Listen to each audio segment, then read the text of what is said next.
Hi guys.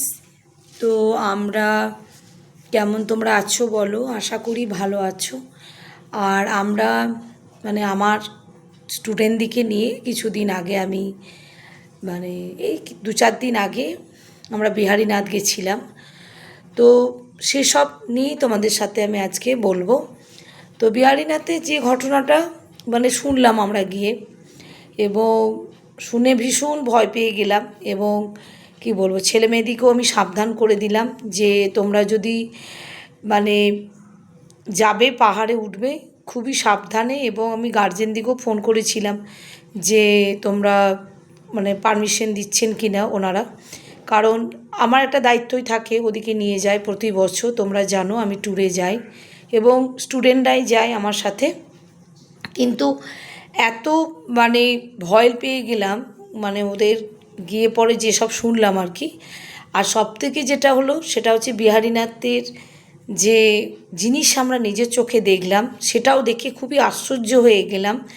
এবং বিহারীনাথে বাবাকে পুজোও দিয়েছিলাম আমরা মন্দিরে, তো উনি খুব জাগ্রত। এবং ওখানে গিয়ে আমরা ভীষণ আনন্দ করেছি, কিন্তু একটা ভয় কিন্তু আমাদেরকে সবসময় তেড়ে বেড়াচ্ছিল। তো যাই হোক, আমরা গেলাম, যাওয়ার পর তো গাড়ি গিয়ে দাঁড়িয়ে গেল একটা মাঠের মতো রয়েছে ছিল। তো ওখানেই আমাদের পিকনিকটা হলো, রান্না টান্না সব কিছু করলো, রান্নার লোক নিয়ে গিয়েছিলাম।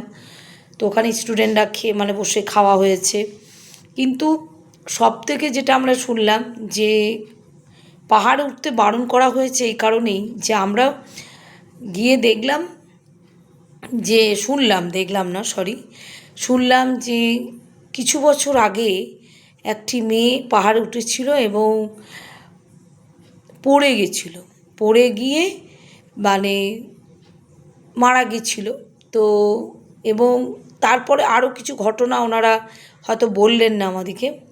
তো যাই হোক, ওটা একটা তো ভয়ের ছিলই। এবং আমরা নিজস্ব ব্যাপার, যেটা আমি বলছি আমার নিজস্ব ব্যাপার, সেটা হচ্ছে আমরা গিয়ে অনেকক্ষণ উঠলাম এবং অনেক উঁচুতে পাহাড়ে উঠেছিলাম। সেটা হচ্ছে বিহারী বাবাকে দেখতে। বিহারীনাথ বিহারী বাবা, যেটা পাহাড়ি বাবা, বিহারী বাবা না, পাহাড়ি বাবাকে আমরা দেখতে গেলাম।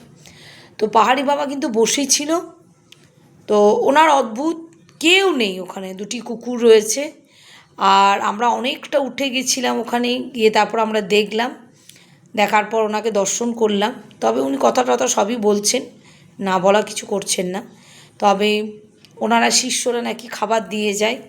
তো আমি আশ্চর্য হয়ে গেলাম যে ওখানে অত উঁচুতে উনি একা থাকেন, এই বৃষ্টি জল, তারপর এই রকম তুফান, সব কিছু কিন্তু উনি একাই থাকেন, একাই সহ্য করেন এবং কেউ নেই, উনি একাই থাকেন। ওখানে একটা ঘর রয়েছে, মানে এমনি মাটির বাড়ি। তো বলছে নাকি রাত্রেবেলায় আমি একা থাকি, তার মধ্যে অনেক আত্মা আসে, তাদের সঙ্গে আমি কথা বলি। তো আমি ধ্যানে বসে যাই, উনি ধ্যান করেন। তো আরও অনেক কিছু বললেন যে সিদ্ধ পুরুষরা কী কী করে না করে, উনি কী খান, খাওয়া দাওয়া করেন এবং কোথা থেকে খাবারগুলো আসে। তো একা যে থাকে, সত্যি একটা খুবই ভয়ের ব্যাপার, ভীষণ ভয়ের ব্যাপার। এবং আমরা দেখে তো একদম, আমার তো ভীষণ ভয় পেয়ে গেলাম। আর ওখানে গেলাম, ওখানে গিয়ে ঝর্ণা দেখবো বলেই আরও উঠলাম। তো ঝর্ণা যাই হোক, কিছুই নেই, একটু ঝর্ণা বেরোচ্ছে, ওখান থেকে জল দিয়ে আমাদেরকে দিল, আমরা খেলাম।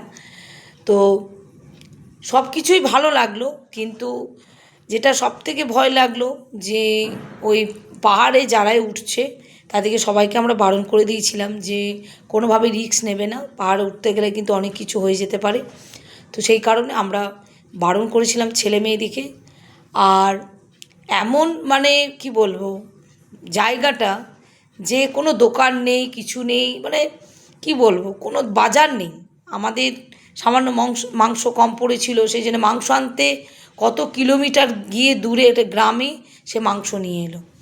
তো যাই হোক, ওখানে রয়েছে রেস্টুরেন্ট রয়েছে, সব কিছুই রয়েছে, কিন্তু দোকানদানি বেশি নেই বা বাজারঘাটও খুব কম।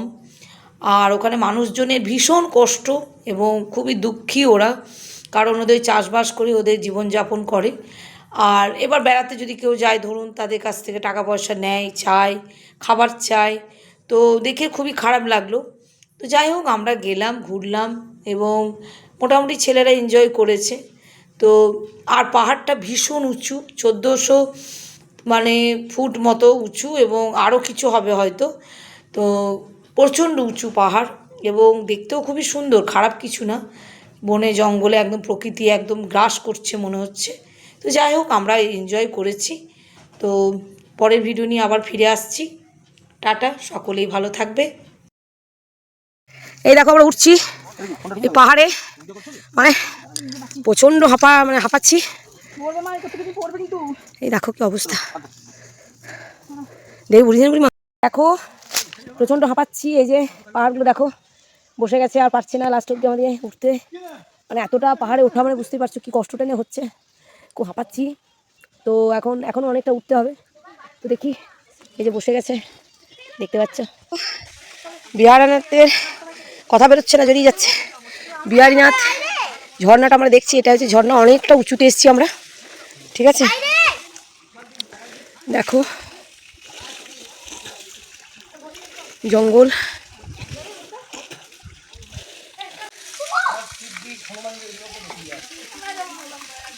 আমি আর যাবো না, ঘর যাবো, আমি নিচে নামবো, আর পাচ্ছি না, আমার পক্ষে সম্ভব নয়।